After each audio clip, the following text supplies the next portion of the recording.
Bro मी तुला सांगतो ना, हीच आहे ती, 100% हीच आहे. जिला इतके दिवस मी शोधत होतो, डिट्टो हीच आहे ती. बघ ना हिच्याकडे.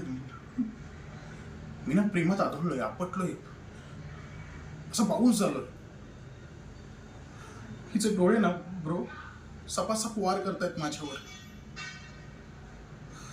हिचं बोलणं शुगर वाढवतीये माझी. अशा सॉलिड वाईब्स येत आहेत ना मला, म्हणजे सुनामी पण एवढ्या जोरात येत नाही, एवढ्या जोरात वाईब्स येत आहेत. आणि मला सांगतायत, ब्रो संपला तुझा शोध, आता करू नको तू तुझ्या फिलिंग्सला विरोध. तुझ्या सिंगलनेसची हीच करणार पतंगुल, तुझी लाईफ करणार ब्युटिफुल. आयुष्यातली प्रत्येक मुमेंट ब्रो, प्रत्येक मुमेंट करणार कलरफुल. ठरलंय माझं, आता ठरलंय हिच्यातच व्हायचं मग्न आणि करायचं हिच्याचीच लग्न. शुळ मी सर नाही, हे वेगळीकडे गेलो, सॉरी.